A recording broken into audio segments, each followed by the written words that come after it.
Welcome to Issued for Construction. I'm your host, Jonathan Jacobs, and today I've got with me a woman who has who's had a pretty remarkable career over the last 15 to 20 years in interior design. She runs a small and mighty studio. She's won some awards. We've just finished lunch. I can tell you that she's an absolutely lovely person to be able to chat with. Very easy to talk to. There's no beating around anything with her. She's very upfront, and I won't actually say more than that because you're going to find out all about her. Today I've got with me Sheree Stuart from Sheree Stuart Design.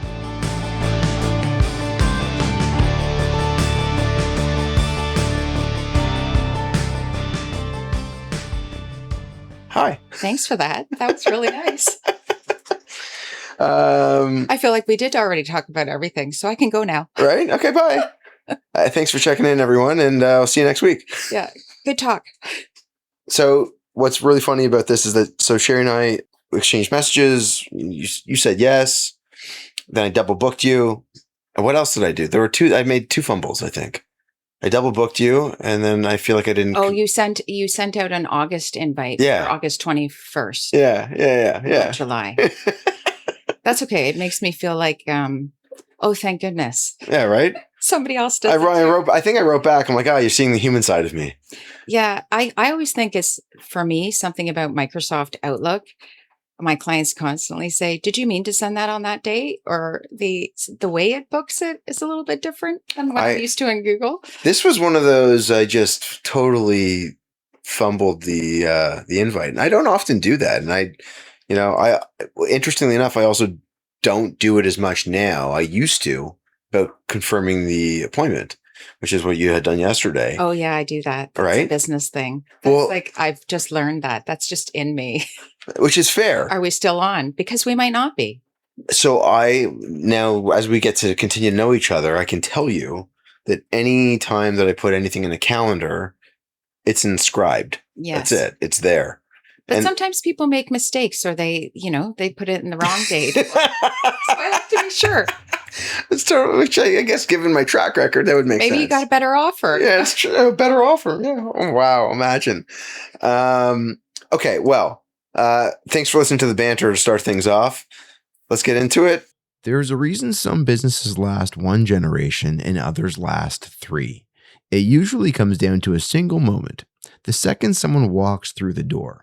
At Kaplan's Appliances, that moment started with Rob's grandparents, passed to his parents, and now it belongs to him. A greeting, eye contact, an acknowledgement that you have arrived and that you matter. It sounds small, but it is one of the most important elements of any relationship, and it does not take long to land. From there, Kaplan's treats you like they want you as a client for life, and eventually your kids as clients too, because they see this as a relationship that outlasts the purchase of a single appliance. That is why they have an in-house chef and why the showroom keeps evolving to showcase the products that they believe in will create long life memories in your home or your project. Brands like Sub-Zero, Wolf, Miele, Fisher & Paykel, Jenn-Air, DCS Outdoor, La Cornue, and many, many more. If you want to connect with them, you can check the liner notes or email me directly for an introduction to Janine and the team there. My email address is jonathan, JONATHAN, at issuedforconstruction.ca, or just walk through the doors and mention Issued for Construction. Lastly, if this episode's landing right now for you, or if it's going to land, 5-star review, wherever you're listening, and follow along on Instagram. You can see the amazing projects of those featured today, like Sheree. Now, let's get back to her. Where were you born? I love these questions. I was born in London, Ontario. Okay. I'm from a small neighborhood outside of London called Kilworth, near Camoka. Okay. And how far outside of London? Well, now it's actually part of London because, every city is sprawling, but probably only 5 kilometers. Okay. Yeah. So I grew up in Kilworth and went to school and high school in the sort of surrounding areas that are suburbs of sort of London, Ontario. And hold on. What did your parents do? My mom was a nurse and then worked in the administration of Victoria Hospital and University Hospital and workers' comp. Okay. And my dad, and of course, they have career changes and evolve from, nursing to administration to business, but all in that field. Yep. And my dad was the same. He worked at London Life, which became Great West Life. Yep. Thing about London is we used to have a lot of head offices, and apparently even a Holt Renfrew, for the people that know what Holt Renfrew is. and a lot of that left, including Canada Trust head office and stuff. So people's jobs changed, including my dad's. So then he was an investment advisor at, I think it started at Midland Walwyn, then Merrill Lynch, then Wood Gundy. Okay. Interesting. Yes. And were you the only child, or did you have siblings? No, I have a twin sister, Jen, and she actually is an investment advisor now at CIBC Wood Gundy, and she works with my husband. Oh, really? Yes, my husband. It's a later career change. On the same team? They are on the same team. I joke we can never get divorced. We're stuck together now because he's part of the family. But yeah, he was in investment banking downtown Toronto and worked there for probably longer than anybody ever does. And he did a career change I may get this wrong, about 7 years ago. Okay. And really, they love it. They have a nice growing team. They do very well. And did they formulate the team together? Really, or was this just happenstance? My sister had the team first, and then really persuaded my husband to kind of come in. He was looking at investment advisor type roles. That's what he really wanted. His father was in the same business. And so it just worked out for them. And it's quite amazing to think that, I love my family deeply and truly, but to work with my sister also worked with my father, to work with family or even your husband, or would you want to work with your wife? For me, the answer is no. But I love when it works out, and for them, it works out. It's mutual respect. And they value what one person has, the other person maybe doesn't, or they kind of fill the void, right? That's what a great team does. And are you and your sister, your twins, are you identical twins? We're not. We're actually fraternal. Okay. However, if you see us, we do look quite similar, and our mannerisms and our voice is quite identical. Okay. So if she leaves me a voicemail, sometimes I actually think for a minute, go, why me? did I do that? And then obviously when people meet us, your just your mannerisms, the way you move your hands or talk is very similar. Well, I mean, you've grown up together. Yeah, you grew up together, course, right? Of course. It can happen with any sibling, I suppose. Yeah. Interesting. And were you both, well, actually, let me leave her alone. You said her name was what, Jen? Jennifer, yeah. What were your interests growing up when you were as young as you were? Well, can you remember some of the first hobbies you had, the first, I don't know, the first subject in school that you took to? I love these questions because I've admitted that I've listened to your podcast. Yes. So I knew that you would ask something like this. So I'm like, you came prepared. How would I actually answer this? So to be honest, no, the answer is no. I had no hobby. No, I had a few things I liked, but my memories of growing up and particularly elementary school and then high school, I was more extroverted than my sister. So I liked people and having friends. Yep. But my memories of childhood weren't so much about, a hobby or something I liked or always wanted to do. It was more being outside, building forts, playing hide and seek with friends. What kind of forts were you building? Well, we had a gravel pit and a forest and stuff. So we would just get up to no good. We'd just be, those long, endless summer days when you're a kid, you get on your bike and you say bye to your parents. And for some reason, they actually they say, okay, yes. Then. Well, hope you never happened later. with my kids. I'd be like, where are you going? What time are you going to be back? But back then it was sort of, you could spend all day and have this endless summer day that would be catching up with friends, crawling under rocks, building a tree fort, playing hide and seek with the neighbors. And then all of a sudden more neighbors would join. That's my childhood. So it was happy, social, outdoors. And obviously kids often complain about being bored. So I'm sure there was boredom, but boredom is good. Did you ever return home with like, a broken rib or a broken arm? No, nothing Okay. like that. So No. okay. So when you No, when say we went into you're saying up to no good. when we went into the river, and we muck about, we would wear like riding boots because we did have horseback riding lessons because we knew the fish hooks were in the river. So Oh, we were semi-smart about it. that's pretty smart. I think things could have happened. I mean, I think there was an incident with one kid hitting a tree with a toboggan, but I mean, That's okay. parents weren't there for that either.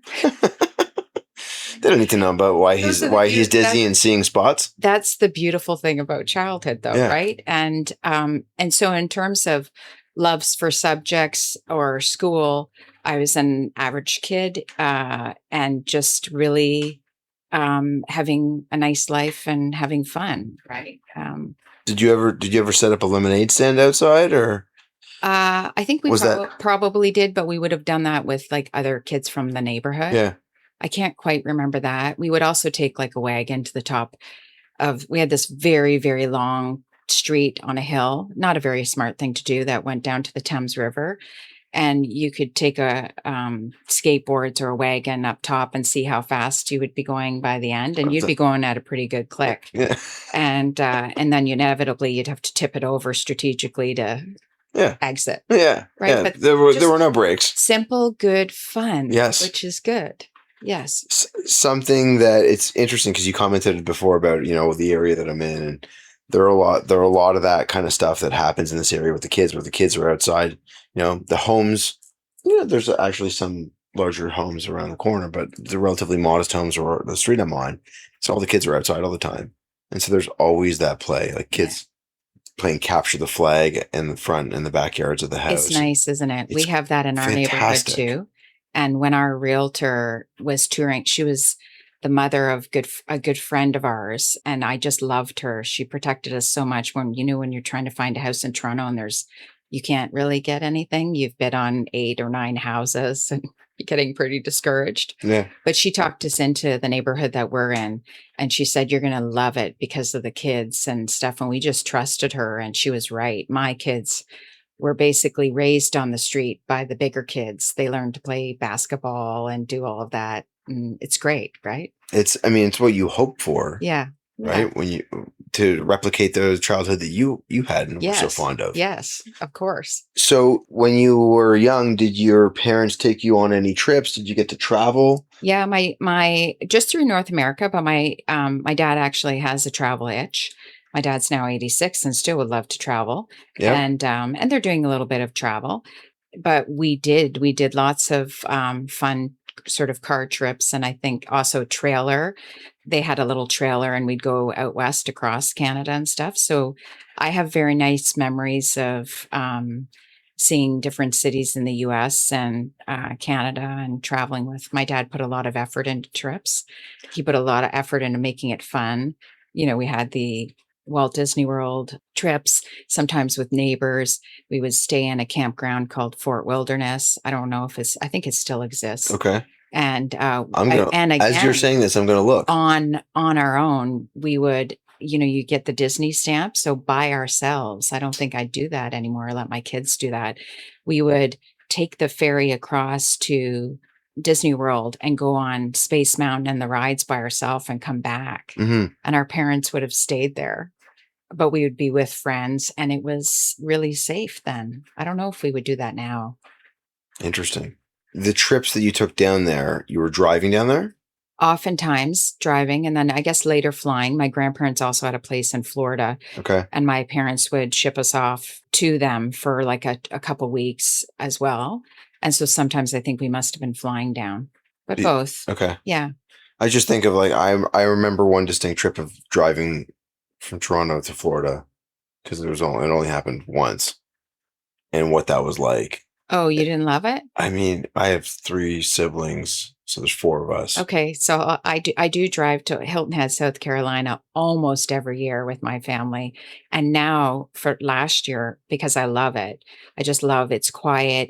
We have a dog. There's this beautiful beach that nobody seems to be on, and it's bike trails everywhere, but it's 18-hour. We do it over one night, 18 hours of driving. We did with our kids. Last year, my husband and I went for the first time without our kids, and my parents joined us, but they didn't stay with us. We all stayed at our own places, and I don't mind it, actually. So I did don't you mind split up? trips. You split up the driving. One of you slept and one of you was awake. If my husband lets me drive, then I will. And I've driven the whole way by myself with my son. Consecutively, like 18 hours? No. But I told him I could have. He didn't believe me, but I felt like I could have. Of course, everybody probably says that. Yeah. I have a distinct. So I was years ago when I was coaching tennis, I got a certification with the USPTA in New York and Flushing, which was really cool to be able to get your certification on the same grounds as US Open. That was something in itself. But my friend that I went down there with got very, very ill on like the first day of our arrival. Oh, no. And he couldn't finish the course. I was like, I got to finish the course, and then I'll drive home. This was in the middle of winter. I'm trying to think what year it was. It was, I don't know, whatever, 2004, 5, 6, somewhere in there. But when we left, it was a massive, massive blizzard. And you couldn't see. So I was driving home, and I'm just recalling this as you're talking about, you could do it. And I was like, dude, I'll get us home in one day. Don't worry. Like, I know that this weather's not ideal. I've never driven in the bad weather, but I hear it can happen. And driving through the Pennsylvania mountains and stuff, and it's whiteouts. Like when we were driving across that would freak me out. The bridge in New York, couldn't see. You couldn't see like 50 feet in front of you. So I bought a bunch of Red Bulls and I just powered home. And I'm not sure that could be good either. Not good. No. But when I got home, his parents were so thankful that I got him home. Too closely ahead. I don't know what you do with it. White knuckling. But you feel pretty white knuckling. I was holding that wheel so tight. Yeah. Anyhow, I digress. Back to you. Yes. Yeah. No, but those were nice memories, actually. And my parents eventually traveled. Not in the early days. I don't think they did a lot of European travel. That was the luxury, I think, back then. Yeah. And then later on they did. And even when I traveled a bit with Deloitte and my father came over and did a trip, I was living in London at the time, but we were traveling to Thailand and London, China. England or London, Ontario? London, England. Okay. And I said, Dad, I'm going to Thailand for meetings and then I'm going in China for meetings. Do you want to come? And my mom had said she had no desire to go. She later did go to these places, but at the time she was like, ew, no. I don't know. She just wasn't for her. Wasn't for her. Yeah. And then she eventually loved it. And so he came and he loved it. Amazing. Yeah. Were you into drawing? Were you into science? Growing up? Again, okay, so elementary school, certainly not. I was into having friends and having fun. And the arts, were you drama? No, not really. I had friends that were in drama. Okay. I think I told you over lunch, I was semi-athletic, but no, I try and make some teams, made a couple teams, played fastball. That's not nothing. I honestly, my parents have talked about it because obviously parents are very proud of their kids. They're proud of both of us. I mean, which parent is not proud of their kids, right? But I remember my mom has said that there was a science teacher. I probably won't say who it is or grade, but I actually remember the teacher's name. Why not? Why don't you? And said, okay, fine. Yes. Mr. Yamamoto was his name. And I think my mom said that he told them somehow, and maybe a nicer way than I'm going to say it, that I wouldn't really amount to anything or go anywhere. I just think it's such a weird thing. And this is in middle school? Grade 7. Yeah. And I think he was the science teacher. And I'm like, well, why would you say something like that? I had decent grades, but I think that's funny that if that really happened, and it's as my mom has remembered, it would be unusual for a teacher to predict the entire future of a child in grade 7, when honestly my goals in life were, when is school going to be done? And I wonder if I can meet some friends or go for a bike ride. After get school. A slushie or something. Yeah, exactly. Right. And I would say the same of high school. Obviously I wanted to do well. My parents worked hard and my sister and I saw it. And so we wanted to do well at school, but my interests in school were just sort of, I liked the teachers that were nice to me and we had fun. And I liked school because it was social and all of the good things that school can bring. Mm-hmm. And I probably didn't study enough. Funny enough, ended up doing a lot of school in my life. But for me, I think like later on, the purpose of school made more sense once I was working, Right. right? Because I went back to school for a second degree and then a third degree with kids, and then things started to come together. And 3 degrees?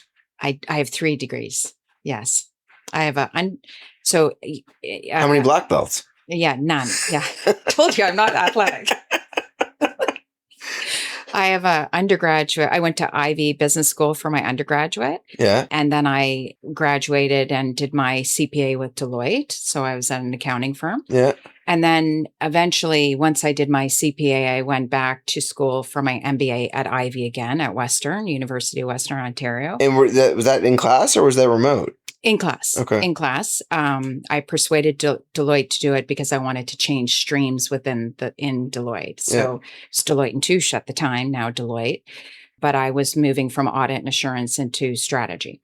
And so I used an MBA to kind of push me that direction. So I didn't want to be labeled as an auditor or an accountant. Got it. And then years later, I had a great career at Deloitte.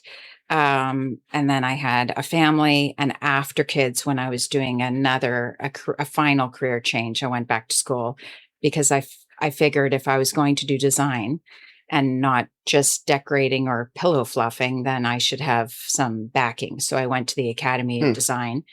And I will tell you, I'm sorry to all the designers out there. I thought that maybe it would be a little bit easier than it was, which is so silly of me to say. But I was like, it's like interior design. I thought the CPA was actually the hardest thing I had ever done because I don't know if you know about the process, but it's actually, you're going to probably laugh, but you have your courses from Ivy. The few people that became CPA out of my class, you don't have enough. So you have to drive to Laurier to get your add-on credits. Yeah. And then after that, you go through, it's called the School of Accountancy. I know it sounds super exciting. And it was at Ryerson, like TMU at the time. You go there for a month in June, and then all summer you'd be studying for the uniform final exam, which is a 3-day exam. So when I passed that, and I think I passed enough. It's all you need to do. I know. I could say that a lot in life. It was a lot. But going back for a third degree, I think you block out the bad stuff of, I tell my kids university was super fun, but of course we worked super hard. But I think you don't remember the bad stuff. So I just remember I was doing my third degree, interior design degree part-time and thinking, how hard can it be? But part of university is just piling it on. Yes. So there's essays and this, thesis and building a popsicle house or something or other. And so it was work. And I was doing that at the time I was starting my company. So, and I had young children. So it was more work. How old were your kids when you're doing this? I probably blocked that out too, but they were pretty young. Probably like 3 and 5, something like that. We talked earlier today about the importance, this is prior to recording, the importance of sleep. How were you sleeping back then? But see, then I could actually stay up. I was staying up quite late. Right. But I could do it. I did it, right? And I did it. Yeah, I did it. Because you had to. I'm not doing it anymore. Right. Let's just say that. Yeah. Yeah. But even look, in university, we had 48-hour reports at Western where you just didn't even go to bed. You didn't leave the walls of the Ivy Business School. We just stayed there. Even at Deloitte, I had evenings where we did not leave the building. And the partners would come in the next day and say, Sheree, why are you wearing the same suit as yesterday? Just kidding around. And I'm like, because we didn't go home. That's crazy. But we did it back then. And it was kind of fun. Like, because you're with a team. You weren't doing it by yourself. Yeah, you're feeding off the energy of each other. When one of you's low, the other one brings the other one up. So actually, I don't think I ever really answered your question about what interested in me in school. Because that's where it started. But really, I found I sort of got the point of school once I got into the workforce. And then I kind of used things not really knowing, and then realized that there was value in all of it. Like obviously in interior design, it's a little bit of a different skill set, although I can very easily equate how it's similar, being a CPA or just being a person that likes maybe more math, and how it relates to design. But I've really enjoyed all of my careers and sort of got the purpose of things once I was really into the real world. Right. And so, did I like science? Did I like hobbies? It was just sort of, I figured it out as I went along. I definitely had goal aspirations. I was driven, maybe not as much when I was younger because I was still having fun, and my parents let that happen. I guess that was nice, right? Mm-hmm. Mm-hmm. So there. That's all we have time for. Checkbox. Done. And then I found a practice, and I have clients, and and that's it. Yeah. What I actually kind of like about this is that you've explained where some of these things have gone and what's happened at different stages of life, while then kind of coming back. And I've referenced this book all the time because I grew up on it, as Choose Your Own Adventure. I like that. I like, coming back. So you take the interest of what you have, you go and you apply it as you formulate a career in at Deloitte. You establish what that looks like. You understand that you want to make a change. You convince them of that change. They look after the opportunity for you to be able to go and continue your education. Yes, because that's the kind of organization they are, and I know other people that have worked there, and I know that that's like furthering the education of those that are working there is a huge thing. It is. And then you do that. You come back. Did you work on the strategy side? I did. When I first, and I also moved to Toronto at that time. Okay. Right. So that's after going back to London. Yeah, I went back to London. Yeah. And then I came back to Toronto and started at Deloitte downtown in their strategy. They didn't call it that. I'm drawing a blank on what it was called. But I immediately landed on the beach. Have you heard that term before? No. So I had neither, but I did experience it. It doesn't sound it's not as fun as it sounds. No, I'm assuming you're referring to like World War II. There's no work. Nobody's grabbing you. So basically I'm a new kid. The London partners knew me and respected me. And I had obviously people want to do stuff for me because I was decent at what I was doing. Mm-hmm. But that wasn't, now I was in with a Toronto gang that nobody really knew me. And so for I would say a couple months, I was sort of here and there on little things and little projects and really wondering if I had made a mistake, maybe I didn't really want to do it. And then I probably did a few sort of owner managed enterprise jobs. I can't remember exactly what they would have been. That's okay. And then I almost immediately went on to a team. The way it works at Deloitte is the large sort of 6 or 7 countries head up the global strategy and they allocate initiatives. And at the time, the Canadian CEO was responsible for the middle market and the sort of the 5-year plan or how they were going to draw in more middle market companies.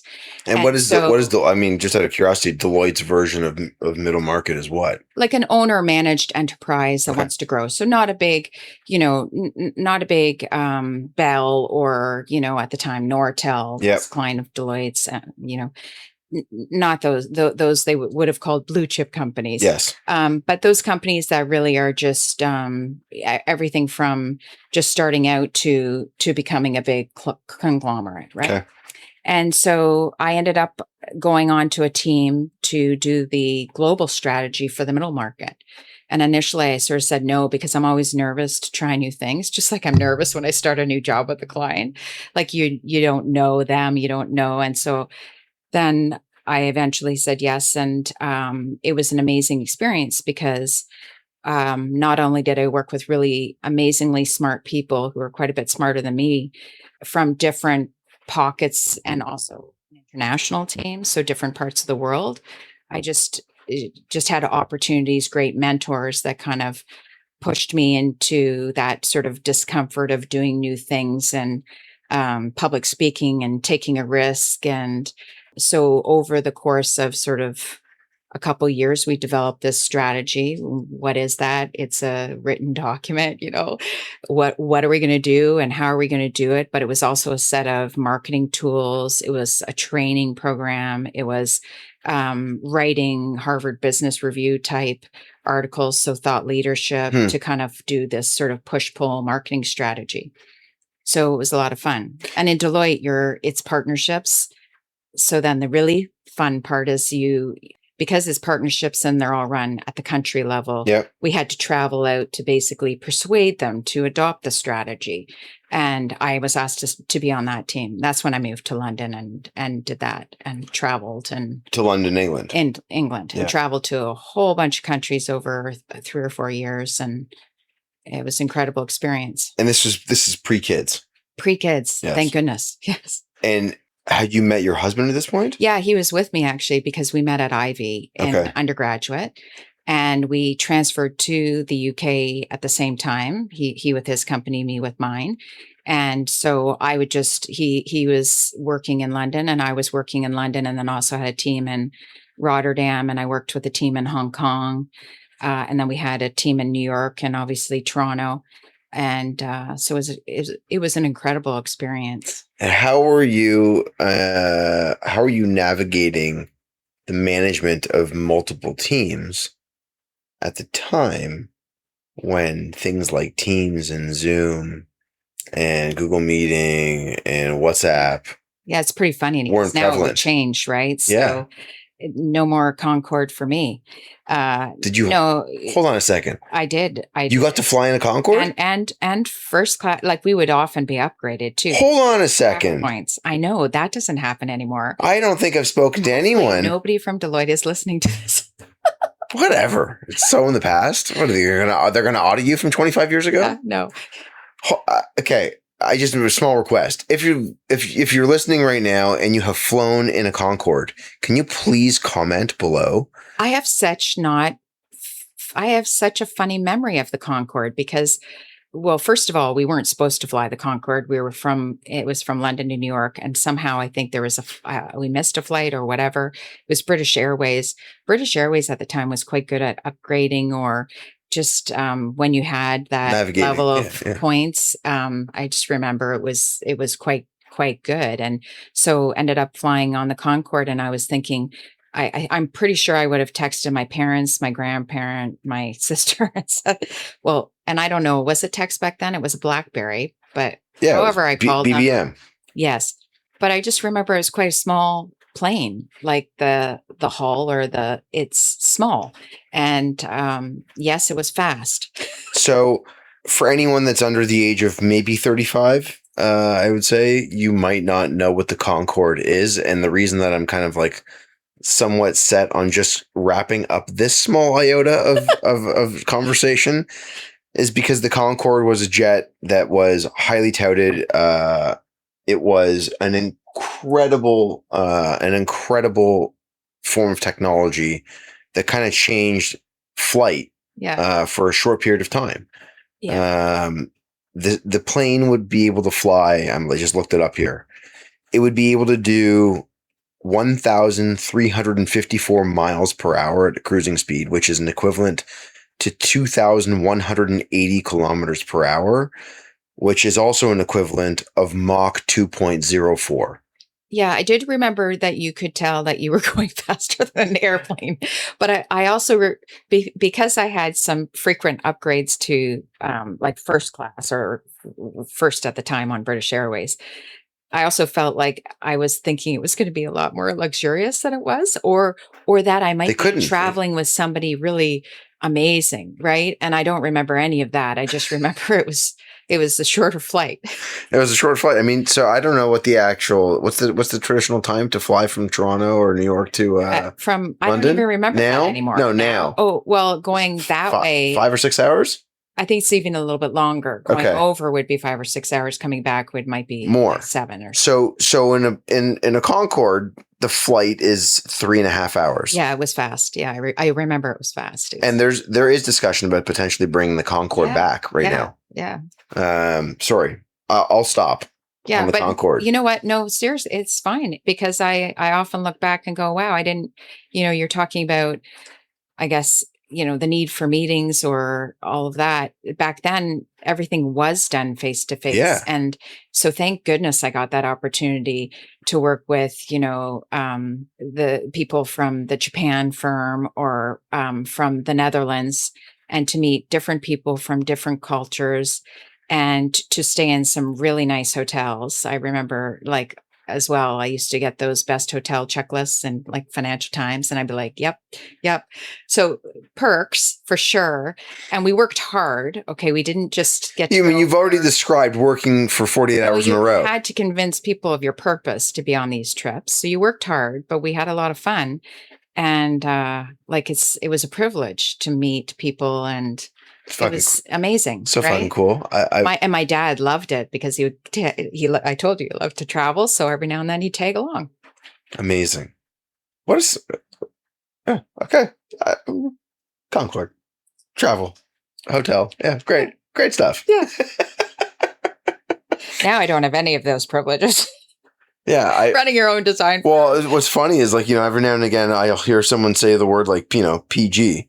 You should fly PG. I'm like, What is PG? sorry, PG, PG, PJ, private jet. Oh, sure. Okay. Sorry. But you know what? I'm sorry. I wouldn't even know what PG. Well, I'm not at that level. Yes, of course. I don't often hear of it either because nobody's asking me to go on a private jet. Right. I mean, that's The only time I think of a private jet is I would like to take my dog on more vacations. So your dog on now vacation. there's jets that you can take your dog for, I'm sure, a nice price. Oh, wow. God bless. Evolution of man, woman, all kinds. Okay, so we're clear. So you come to the realization at some stage during your time at Deloitte that it's just not for you. No, not at all, actually. Okay. I just made an assumption. Oh, so the kids was what changed everything. Yeah. Yeah. So we came back from, we knew we didn't want to stay in London forever, right? It was a short term. It was designed to be that. And I came back. I worked for Deloitte a bit, but we were buying a house and in Toronto and starting a family. And then after, when I had my son, I think I probably told them I was coming back. I remember a few of the partners saying, maybe not. Maybe you have to see your kid's face and just decide. And they were right. I wasn't ready to come back right away. And so then I resigned. Initially I was just on a mat leave. And then I had my daughter, and then I really didn't want to leave. I couldn't imagine at the time when they were that age leaving, and my husband was working longer hours. And then eventually I realized, my kids are going to grow up, and they're already growing up, and I think I'd like to do something, but I didn't want to go back to those. That job didn't exist anymore because of everything we've talked about, because you don't need to fly the world anymore. Right. You can do Zoom meetings and stuff. Although sometimes I think face-to-face is incredible and you get more stuff done. But then I just decided I wanted to do something. So what would the something be? I had a really great career at Deloitte. I had great mentors. I've loved everything I've done all of my life. And so I had a couple ideas. They were not well researched. What were the others? Just two ideas, just a couple. One was design, in which case I knew I wanted to go back and do a degree so that I could actually walk the talk and speak it. Yeah. I didn't think I'd have much credibility as a retired CPA saying, "Would you like me to design your house?" And the other was actually to do with aging. Now, because I'm in design, I know the term aging in place, but at the time it was just, I had aging grandparents who I adored, and they had brothers and sisters who were like living into their late 90s, nearly making 100, and living at home and living with like very little support. Right. And I thought there needed to be more in Canada around helping people age. And it's sort of sad to think across rural, Canada, you've got my great uncle mowing his lawn at 95 and living by himself and being kind of lonely and stuff. And so I thought there was probably a career there. But then I chose design. I think I had a friend maybe ask me to do something, and I just went there. That's what I did. Not knowing enough about it. I mean, I've always been interested in, I always read design magazines because I liked living in a nice house. Like I liked design. I didn't know how much I would get out of it in terms of the creative part of it. Right. I kind of felt like at Deloitte, I was creating something too when I was staying up all night and writing thought leadership articles, right? I got pride out of that creation. Yeah. So to me, it's very similar to designing like a house, right? It's very gratifying. I'm sure you have that although you have told me you don't listen to your podcast, but there must be. I don't know. How can I listen to my own podcast? There must be something. I just find like, look, the act of creating is not just in the design industry. It's everywhere, right? Yes. And so for me at Deloitte, it was building, I don't know, it's always been there. But I did like interior design, and my mom was the same. My aunt was the same. My grandmother was the same. She loved her house. And it was quite well done. And she had done it all on her own. And I like nice things. And so I sort of thought that that's what I would like to do. Right. And now I know more, but I still love it. Now I know more. Well, of course, because I know more about what it entails, and I've learned, and it's been a very long, nice journey with, again, great mentors and people that I've met along the way that have sort of, taught me. And then of course we learn on our own on every job. Our clients teach us as well. Yep. And so it's been a really nice growth path. It's a different pace than Deloitte and brings new challenges. But what did you find were some of actually, before I even go there, I'll go to, the question's going to be about like some challenges early on, but I'll go to that in another couple minutes. When you were starting your practice, did you do it knowing that you had a project, or did you do it knowing that you simply wanted to have a lifestyle where you could control potentially what you were involved with professionally so that you could be around for your kids as well? Yeah, a little bit of that. Okay. And so first of all, I'll say I'm risk adverse. And I understood businesses and what it took to have a bricks and mortar building, or, how much sweat equity you're going to put in. And I knew I didn't want to put a lot at risk. I also had a really supportive husband who basically, I think, had concluded, he might have even said it to me, that he was fully supportive of it, but it probably wouldn't make any money. But go ahead and do it anyway. Try.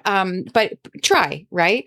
And so for me, it was because I'm risk adverse, it was very gradual. I was doing school, I was raising a family, and it starts off small. I'm sure you've heard this from like many, many people, not just me, but you take your first job and you do well at it and you try hard and you learn from it. And that job opens another door and leads to another opportunity. And the jobs just over time, in a very gradual way, just became bigger, more complex jobs, especially because I was learning at school. I was learning on the job. Right. I was learning from trades. I was learning from builders. And then I guess at the time too, there was a few opportunities way back in the day on House, because House was still a relatively new platform. Yes. And so I was building my website and I was doing just a little bit of everything to try and but in a very at my own pace kind of way. And so it built up very gradually into a career and a full-time job. Right. But initially it didn't start as a full-time job. I was still able to do, a thesis. And so what things. What were some of the first projects that you had, or what was the first project you had? It was a decorating job. Okay. I can't. Whole house? No, just a series of rooms. Okay. And so I look back at it and probably giggle a little bit. It was probably some pretty bad. Well, it was like more predictable, more sort of, oh, isn't that pretty? Let's get that. First time doing it. You're starting out, and then you you curate a little bit more, and you become more interested in doing something that's more timeless. But I mean, for me, I always had to relate to the homeowner, and it had to make it a home. Mm-hmm. Right. So that was the start. And when you were starting out, did you know which software you were going to use? Were you using software? Yeah, I was using AutoCAD, I Okay. think pretty quickly, but probably not very well. But my skills there, I mean, if anybody even tells you to this day that they've mastered AutoCAD, I'd say they're lying because we still sometimes in the office, people are asking, how do you do this? What's happening? It flakes out. But no, I was using software and I was using PowerPoint presentations because that's a very Deloitte thing, right? Very business thing Yep. to do my PowerPoint. So instead of mood boards and whatever, I do a whole PowerPoint presentation. But really, it's stepping stones. Like do a good job. One job leads to the next. Yes. I guess back then, my most memorable job it was a condo, and it was a really lovely couple. He actually was a retired Deloitte partner, but that's not how they found me. They found me through my kid's school. It was like a mother of a mother that I really didn't even know. Yep. Just an indirect relationship. And it was a really nice reno with a lovely couple. And I met a contractor that I then worked with for years in my early years. And he was a little bit, big guy, intimidating, but smart and great with clients. And Smart how? Just smart. He knows what he doesn't know. Okay. And he's been in the business for a long time, and actually just smart, just well spoken, and gets it, and is great at hand holding the client. And so he taught me things, and I'm sure that I taught him less at the time, but gradually I taught him more and more. Because that's how it goes. Yeah. Right. And I still work with him, actually.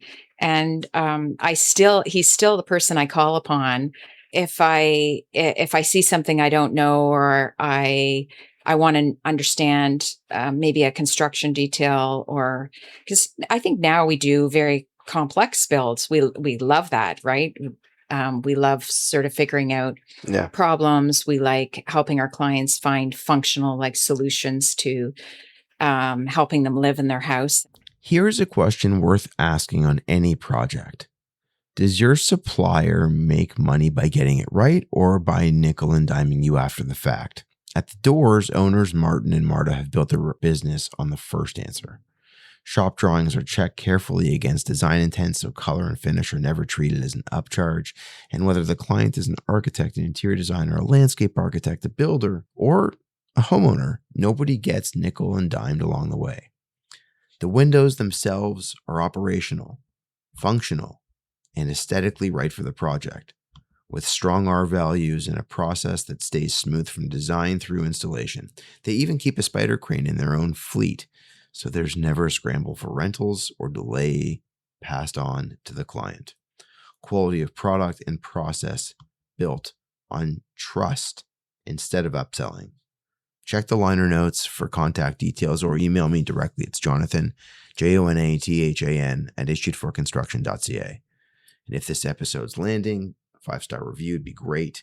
Or you could follow along on Instagram. You know what? You could do both. But now, let's get you back to Sheree. And so he's still a resource, and he doesn't mind. He picks up the phone. Yes. There's another designer right now. But when I call him, he does the same thing. Yes. In fact, actually, my son is working for him this summer. Amazing. So, yes. How do you establish what your agreement would look like, and how to set up your fees? Well, that has changed as well, which I imagine. But initially by the hour, because that's what I was told. I never really, I didn't apprentice with anybody. I sort of wished that it was an opportunity that I had, but I don't know how I would have done that. I'm not sure. It just, and then I guess it was too late, or I'm already in business. Right. So I always, in the early years, really wished that I used, my trades as mentors, or my suppliers as mentors, or people, to teach me things. So I just charged by the hour initially. But I mean, what happens with an hourly rate is the next question you tell them your hourly rate, and the next question from the client is how many hours? And so now you've just given them your fees. Yep. And so then of course, you become smarter and then you charge a retainer, and all of this, of course, we do at Deloitte as well, like taking a retainer is standard. But over time, I realized clients really don't like seeing those hourly bills. Really? You constantly feel like are you really? Really? I had to be facetious. Just making sure. Oh, yeah. You feel like you're justifying, and it's always after the fact, right? Yeah, What did constantly you do? selling. And You're selling your services all the time. Always trying to deliver that value. And of course, I always talk about that in business with my team, that we are delivering value. So when you work smart. Because although we're now flat fee, and I'll get to that, you are delivering value. So think about how you're working, what you're doing, and how you're delivering value to the client. And when you speak to the client and when you're presenting, deliver value. So just over time, I figured out that, hourly wasn't really working for me, waiting to be paid, and it wasn't working for my clients either. And clients get financial fatigue on a job as it goes on and on and on. Really? And yeah, really, there it is again. And so I decided, and I should actually credit, I had a person out of the US consult with me, and he gave me his ideas. But, when somebody gives you their approach to business, sometimes you're like, wow, I could never do that. Or for me, listening to him, he was super aggressive. His first question was, well, how much do you want to make? And I'm like, Serena, what? Why are you asking me that? And then the second question was, and how many jobs do you want to work on? And neither one of them could I answer. And, looking back, I go, actually, it was kind of brilliant, right? Because he's like, you will set your fees. And I'm like, what? I'll set my fees? Or you will decide how much you want to make. But I mean, putting it in perspective, you have to have an established practice to do this. I think everybody has to start from somewhere. So you find your comfortable starting point, and you work hard, you try and hit it out of the park every time, and you grow your business, and eventually you reach a point where you're really comfortable setting your fees and your worth. And for me, what I did was, and I think it was transformative in my business, is I went to a flat fee, paid up front, not for the whole job, but I can explain it's paid up front for schematic design. And schematic design is obviously design concept, but all the sort of FF&E, all the finishes and everything involved to make the house beautiful. Yep. And we would do that in a PowerPoint presentation. We'd have, trays on the boardroom table, but it also included a budget. And that was phase one. And I would be paid for that up front, much like a retainer. Phase two, architectural drawings, similar thing, paid up front. And phase 3, 4, project management, we actually still do by the hour, and procurement, acquisition, a percentage, and paid up front based on the budget. Right. So I think I'm very happy with how it works now. And I feel like it's way easier to demonstrate value.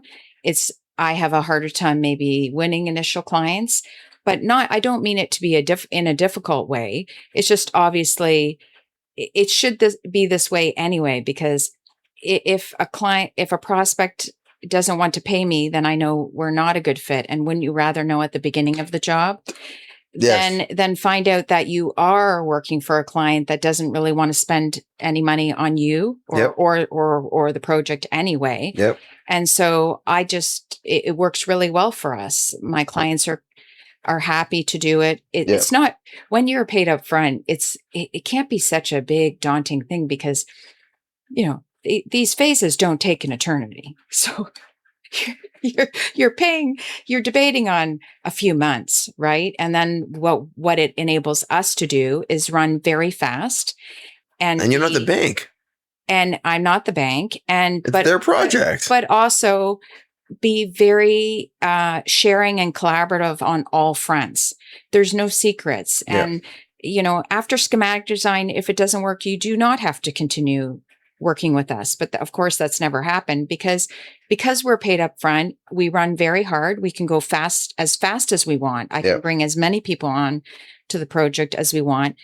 But we can also just hit it out of the park. We just run really hard.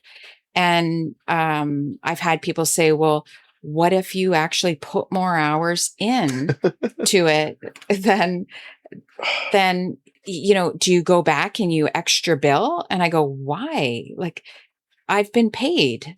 I set my fees. I've been paid. I actually don't look back. I analyze the time. We still record our time to see, how much time we spent. But what we will do for our client, we provide renderings and schematic design. We've just done a project in the West End. I actually think we have 35 renderings of a house because we could. Are you rendering yourself? You're rendering it all yourself? All in house. Not me, myself. Yeah, no, but I mean, yes, all studio. in-house. Yeah. And it's a nice competitive advantage for us. Yeah. I think our clients really love it, or we love offering it to our clients. You're making people that don't understand design understand what it can look like. Yes. It has its pros and cons, right? But we can render quite accurately, and it's just a real nice thing to provide. And we will do as many as we can in the time allowed. Design. We can create a really beautiful design if we have a lot of time. Right. I mean, obviously that's the goal always, but the trick is it can't be forever. You have to do it on a timeline. And so we run very hard for our clients because of our fee structure. Right. Have you run into issues with clients ever where they don't want to pay an invoice? Well, I've already been paid, so no. Okay. Yeah, in the early days, of course. Yeah. No, because at the end of the job, my fees are already paid, and we're still delivering value. Right. And I mean, even when we're done schematic design and we're in architectural drawings, it's not like we just turn off the tap and stop thinking. We have to keep up with construction, and oftentimes we have a full construction package before the shovel hits the ground. But we're still fine tuning. We're still thinking. You can't turn that off, right? And so is our client. And in fact, if I told our client, well, that's a wrap. We don't do anything else for you now, but now we're digging. Bye-bye. I think they would make them nervous. They're like, well, is that the best it could be? Yeah. And so we're always trying to take it to the next level. It's an interesting thing you brought up about, could you have spent more time doing it? Are we really getting the benefit of all of your time? And I had that conversation with a friend of mine who does some consulting work in the same space I do, and same space, helping businesses on their strategies. And we both laugh because if you're good at what you do, you can do it efficiently, you can do it well, and you can do it, quickly. Oh, but I think for design, you can do it forever too. Yes. Effort with design, effort equals excellence, right? Unless you are really a genius, then maybe it just spews out of you.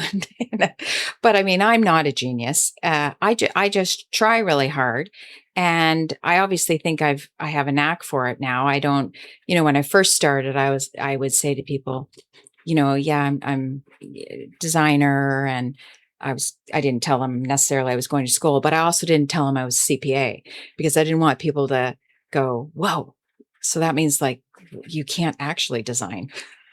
What are you? And now I tell them both, right? Obviously we have the pretty pictures to prove that we can design. Yeah. And we also have the, financial background and stuff. That's a big part of, our value proposition to our clients, what we are able to offer them. Yeah. Well, what I was going to finish saying was that the other side of that is that if you're doing something, you're doing it well, and you deliver it in a timely manner, there are people that sometimes will say, is this the best of what it could be? Because you've just handed it over so quickly, so efficiently. Shouldn't you have spent more time on it? Has that ever happened? No. Okay, well, that's good. And I guess because we're usually, by the time we're designing, we're out of time. We keep designing until there is no more time left. Okay. So because even though we've handed off construction drawings, we're just always fine tuning. But you're not, it's not to affinity. You are operating on a timeline. Yep. And, but always, of course, if we had more time, it would be different. And so what ends up happening, obviously in a firm, like one job leads to another, ideas lead to another. Hopefully, so for us, it's evolutionary. I love listening to, TED Talks and your podcasts. But like Bajar Ingalls would say, we would take that idea and it would go into this idea, and he would show you how one project morphed into the next.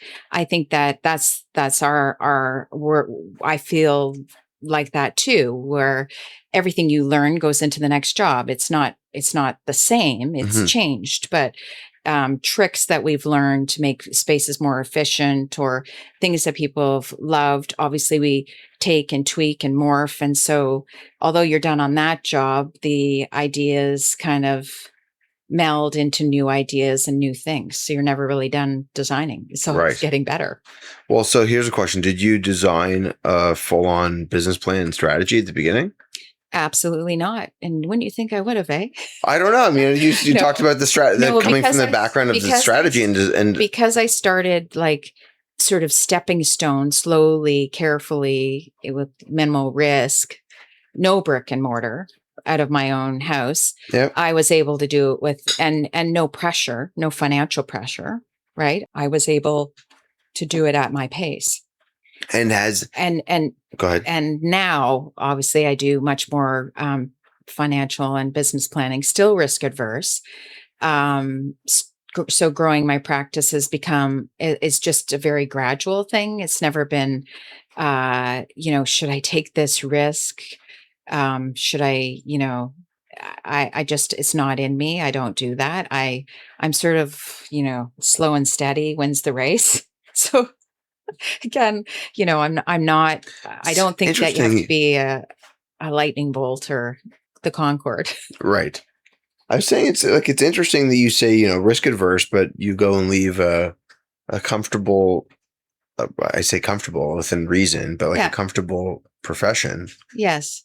To take on the risk of running your own business when the first job is, some minimal decorating. Yes. That is the epitome of risk. I guess in my mind, I always hoped that Deloitte would take me back if it didn't work. But Fair enough. Thankfully, it's okay. It's I'm in it now, so it's worked out fine. But so business planning is important, and you would have thought I would have done it, but I didn't at the beginning. That's okay. So as the practice evolved, at what point were you at a stage where you needed to hire someone else? How many projects? So it was just the scale of the projects and the number of projects at the time. So again, it was very natural. It wasn't a scary thing. Yep. For us, and we brought. Yeah, so it was okay. It was just you all of a sudden you need people. You can't do it anymore. How far in were you? How many years? That's a good question. So bad at these timeline questions. That's okay. It was probably like 10 years ago, and then starts off small with one person, and then you can in our industry you can hire on contract too. Right. So I've always had people on contract. 6 to 7 years in. Yeah. Something like that. Yeah. So you're running it by yourself for about 6 to 7 years. Yes. Yeah. I did have subcontract people I used for marketing, for all of it, to help you in your business. Right? Yeah. But no, I carried it along the way on my own, and that was okay. And then there's a point where it's even just the size of the project, it's not going to be okay anymore to run it on your own. And then you can just gradually scale it. You can still be risk adverse about it and have, there are lots of people that don't want to work all the time. So you can have part-time or full-time. So, and we're a small team anyway. So, and that's how I like it to be. It's to me, it's where I want to be. I'm not trying to, although I'm trying to do new things with our practice. Yep. I'm not trying to be a global conglomerate that has, 120 offices. Imagine. Right. Yes. Yeah. Well, I can, because I worked in a practice like that, but it's not my goal. My goal now is just to continue enjoying what I'm doing, but to move into new things. So for the last 3 years, we had been developing a product line, a new brand, a new collection, it's a new company called Terra Fermente. So coming out of a few jobs, we met people in the marble world. They were large projects, and I was traveling to Italy to source all of the marble and to do these projects, and met some really talented people. And I saw it right away. I thought they were just geniuses. Plus, it was travel again. There's nothing wrong with, Italian marble and going into quarries, pretty fun. And I thought, wouldn't it be fun if, and we, as designers, we create products anyway, usually just for each client, right? Furniture and other things. And I sort of joked with them and said, wouldn't it be fun if we just started a marble collection together? And they probably have heard it a million times. And so but they respected me as well. There was a mutual respect, and they said, yeah. And they were polite about it. And so I quietly, I guess, went off, and we talked about it, but we started developing some pieces. And then by last August, we had launched the corporation and the website, terraformenti.com. And we have about 30 products in the collection, and offered in a variety of marbles and also custom. And it's multifaceted. So it's marble with millwork, with Venetian hand-blown glass, with bronze. So it's not just, one thing. So it's a luxury good because we want to stay in the luxury market, the luxury residential. We have aspirations to be in, boutique hospitality, and also international work, because that's what I used to do. And we'd like to do more of it. Right. And as a designer, you can, right? We're offering a service, so we can travel. And so we created it, and I'm really proud of it. And we launched it globally last fall. It was really well received. We were at the Milan show in 3 showrooms, and one of them was the Artemis showroom in the courtyard. And we had great response. The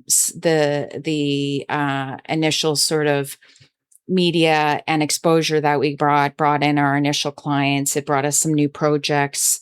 That's something. And international projects with great people and really exciting pieces. So we were doing new design work in new places, and including with our collection and creating new pieces in the collection. Right. And so it's been a great, fun journey. But again, it's not like the Concorde. It's not fast. These ideas and everything took a few years. And to develop a new brand, because it has its own, Terra Fermenti is its own entity. And how did you come up with the name? Probably a glass of wine and a little bit of AI. No, I don't know. Actually, it was really, Terra is earth and Fermenti is fragments. And so it was Earth's fragments, right? And I thought, it's unique. It has a nice, I can say it, and I'm terrible at speaking Italian.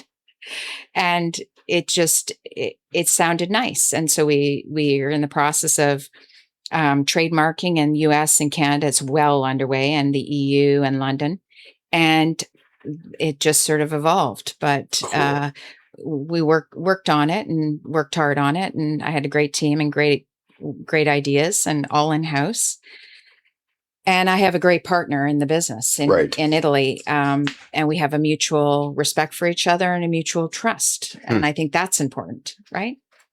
And so hopefully it continues to be great and fun. I like the opportunity for diversification of how you stay engaged in design. Yes. I don't think that everyone does it. Some people will stay in the true form for what they started in, and that is, home design and interior design, decorating. But to navigate away from just doing that and diversifying opportunity to be able to find other streams of income. Yes. And also keeping your mind engaged in different ways of design. Yeah. It's a really, really special thing to be able to do in a career. Well, and that's exactly why we did it. It's 2 reasons. One, it's great to be more diversified. Yeah. So we started out in residential, and we love it. And we love our residential clients. But, it also would be really fun to travel the world more and meet and continue to work with people internationally. And so that's goal number 2. And really just to create a business that's not just solely dependent on one sort of stream, right? And so that's why we're doing what we're doing. Right. Yeah. kudos to you. Thanks. And I would say the same thing to anyone else that is listening that I've spoken to that I didn't say that to. Kudos to you, because it definitely can at times be challenging for how you manage your time. Yeah. When you got to swap out Sure. your hat between one business and the other. Yes. Yeah. And I'm very focused on that part of the business right now. And my clients are all aware of that part of the business, right? But we don't sacrifice our projects for the products, right? But obviously I do have to, focus on growing that practice, but there's lots of synergies too. And I really wanted that where, as I said, like we want to stay in the luxury arena. Yeah. I mean, it's for me, it's just a fun place to operate, not because, the marble goods are super expensive and luxury. That's not it, but they are. It's more because the complexity, like those projects bring the fun. Really, how do we do this? Yeah, how do you create it? How do you create this? Yeah. And that part is really quite fun, right? It's always also fun at the end of a project to sit with the client, and go, "Wow, we did this! Like we did this." Right? I didn't know I would get that gratification out of design. Right. I figured it was the client service part I would get gratification out of, because that's what that's where I was gratified at with my Deloitte work, was the client service, dealing with people, learning about companies, learning about the operations and how everything sort of worked. But with this business, it's both. It's working with our clients and building that relationship, which becomes, it starts off as kind of, do they trust us? Do we trust them? You're always a little bit nervous. Yeah, the courting phase. It's the courting phase. Yeah. But once it becomes really comfortable, it's really fun because they trust us, we trust them.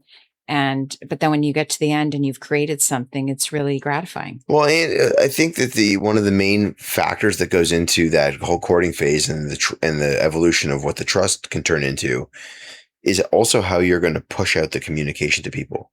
As long as you're always pushing the communication out and people don't have to come to you asking for it, you'll always stay ahead of the potential risk of ineptitude in the relationship, which can completely cripple what it looks like as it goes forward. So I guess I would bestow that upon anyone listening. If you're young and starting your practice, stay ahead on communication. Yes. Be the one to push it out, because if you're the one that has to respond, your clients get nervous if they don't hear from you. Yes. So it's best to stay ahead, and you're always, so as a designer, we're always on a timeline, just like the builder and the architect. And so we're trying to push the project forward at every step. And so clear communications with the client, and unveil your process to them so they feel comfort that you have a process. Yes. So that, when 3 weeks go by, and that, remember, they've paid me, they're not wondering what I'm doing with their money. It should be really clear what I'm doing with their money. And that's what I mean about like delivering value, right? You have to be clear. We have to actually show how we're delivering value at all phases. And it's like, if you're listening, like it's something as easy as just writing an email to them. Yeah. If you have Friday update. If there's a 3-week window of a deliverable, you could say, if it's a Friday update, however you're going to do it, but here's where we're at in this phase where we're still working on it. We're going to be checking in another 2 weeks. We'll be in touch again next week just to keep you updated. And you do the same thing this following week. Yeah. And don't be scared to reach out to your clients and say, hey, we had a meeting last week and we're working on, as you know, this, but I'm thinking about this morning. What are your thoughts? Yeah. Then they really feel like you're moving on it and pushing and using their money and in the right way. And that they're not wondering, is their project second fiddle to the other projects they know you're managing? I think really too, just don't ever have them wonder what you're doing. Yes. They should know what you're doing. No, but it's true. It can happen. Right? I know. I did say to you, a little while ago, I was going to come back to it. What were some of the biggest challenges that you had to overcome in the very beginning? And that could be something like, balancing your work-life balance when you were starting out from home. It could have been trying to determine which email service you were going to work with, which computer do you get? It could be, I've now finished this project. How do I determine who do I get to photograph it? I would say, no, like obviously there's lots of challenges. I have to think about a particular challenge. There's challenges all along the way. I mean, sometimes you can have a more challenging client. Yeah. That makes you work a little bit harder, and none of it is bad. It's their prerogative to call you Friday night, Saturday. It's what it can happen, right? So I can't, there's certainly as I was growing the business and getting onto larger projects, there's challenges of just the timeline and the just sheer scale of the drawings as you're growing. And then I'm dipping in and I'm drafting and not running the business and helping my team because that's what people taught me to do. People did it for me too. When I was younger and starting a business. Yep.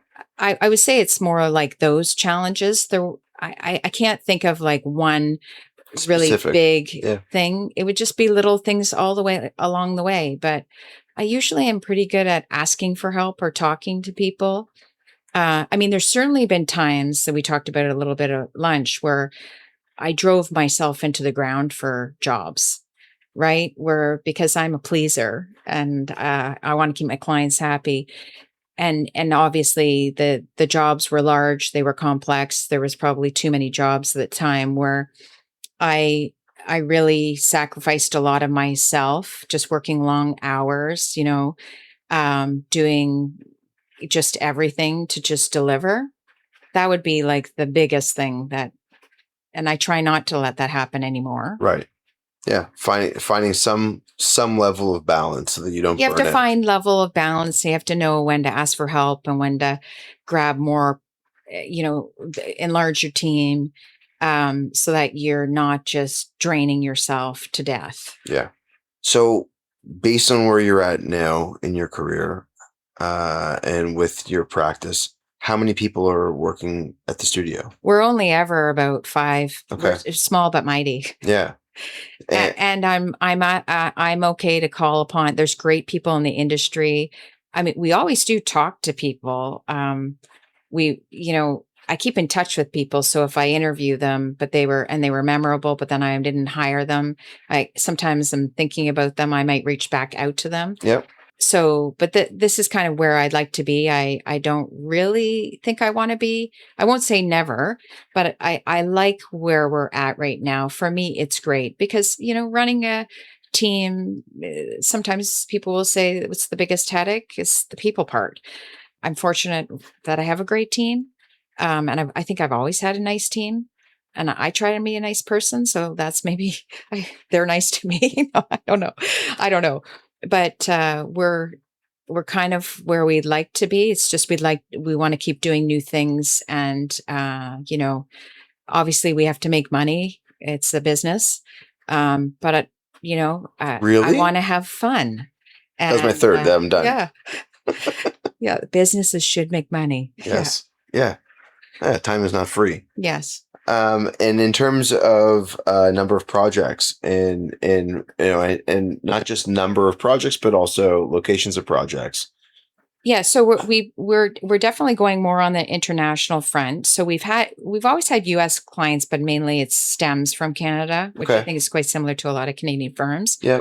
But with Terra Fermenta, we've gone into more international markets, so Middle East, Paris, and other parts, and I think that's fun, and we'd like to continue to grow that. What was your other question? There was more. Well, there's locations and there's number of projects. Oh, number of projects. I always used to, a lot of people ask you this question. I always say we're around 10 a year, but they vary. It could be 7, could be 12, and one's finishing, another one's coming. Yeah, they vary. And so I'd say we're still always around that. If I look at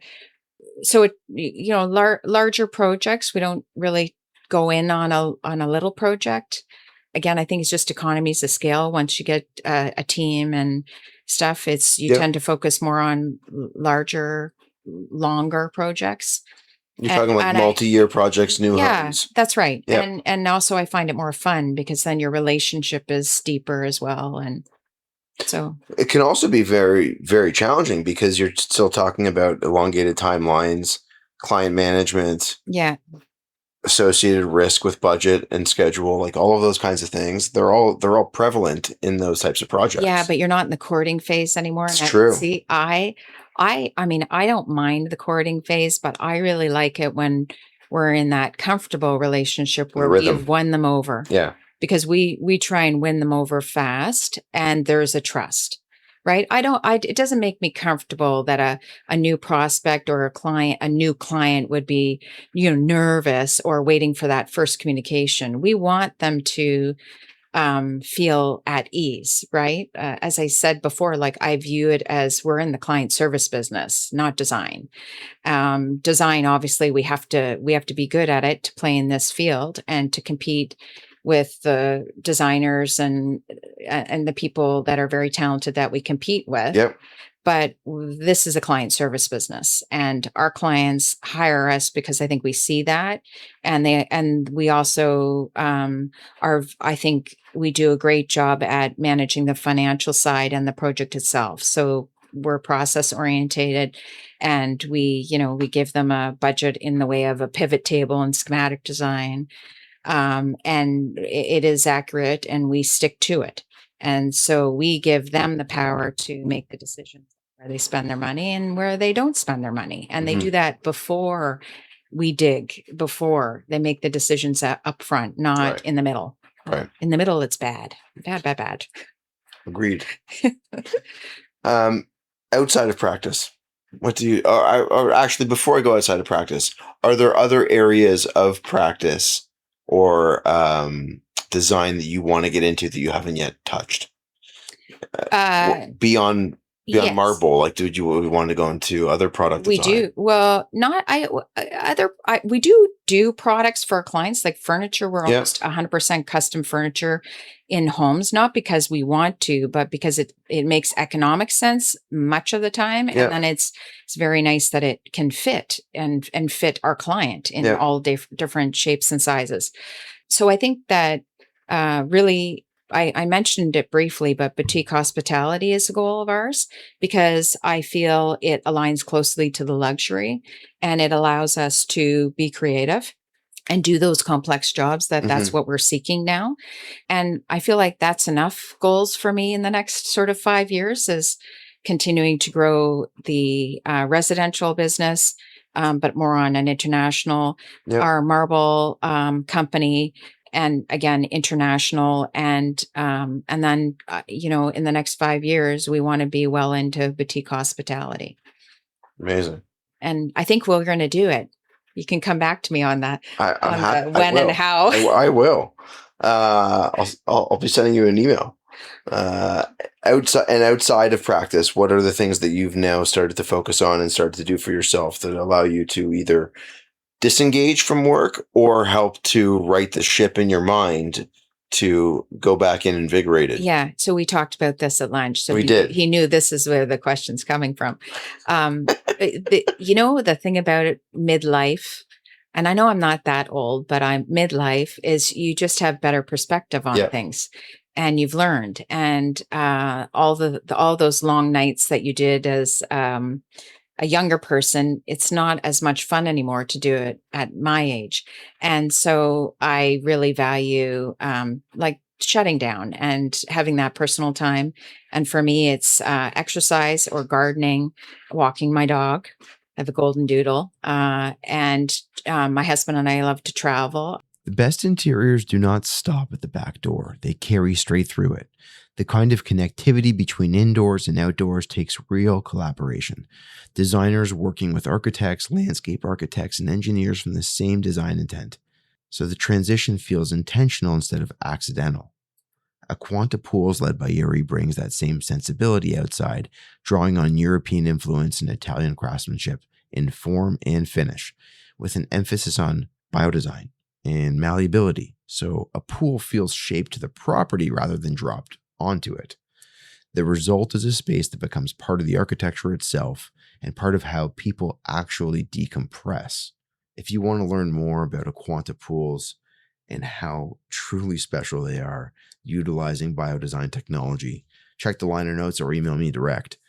Jonathan, Jonathan at issued4construction.ca.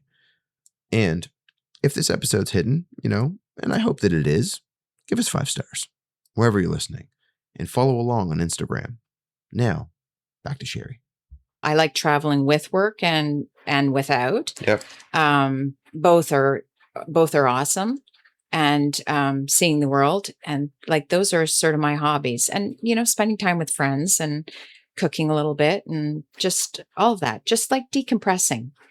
We have to decompress sometimes, right?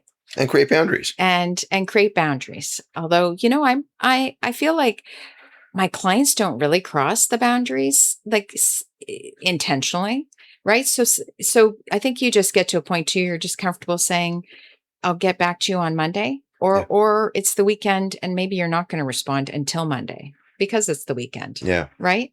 And everybody's very understanding on that. I think we're our worst enemies. We put pressure on ourselves when we're younger, and you have a client email you Friday night or call you Saturday night, and you feel like you must answer the phone. No, you don't. You can leave that till Monday. And that just comes with, maturity and age and being comfortable with your business and your clients and where you're at. And then, it's, as I said, we got to make money, but we also want to enjoy what we do. And I think that's important for anybody that's coming into this business. We always want to make our careers fun, right? As fun as they can be. I totally agree. Yeah. Totally agree. Yeah. You're having fun. I'm loving it. Yeah. Yeah. I'm loving it. I've taken all the things that I've learned from all these people over the last couple of years and all from my previous roles that I've had to be able to make, the businesses that I'm going at now run efficiently and carve out time for myself in a way that I think a lot of business owners don't. Yeah. No, I think that's incredible. Like you've now got the mentorship that I never had. You got to talk to all those designers that I was dying to talk to. Yeah. And a lot of international businesses and tapping people's minds. It's a fortunate thing to be able to have that type of a circle. Yes. And I also have no shame. So I'll ask people questions that. No, it's great that people share too. They should. That they are okay to talk about their successes and their should be, right? It's non-threatening. No, that's the thing about working in a nice city like Toronto is I feel like I don't really feel like I compete against, any particular designer. I'm never really thinking about, I of course admire other designers, but I'm not thinking about that they're my direct competitor or I lost a job from that person or that person. Yep. We win work, we lose work. Yep. We understand why we win or lose, but it's a nice big market and it's a big playground and we can all fit. And so it's really nice when we also just become a community and share. Right? Yeah. Well, I got to tell you, it has been so much fun chatting with you, and I so appreciate you. Thank you so much. Taking the time to do this. Now the question would be, do you listen to your own episode? But that's a question you can answer at a later date. Sheree, thank you for doing this. Thanks for participating. Thanks for adjusting your schedule twice. Thank you so much for having me. It's fun. It was a lot of fun. I learned something too. I always do. Thanks.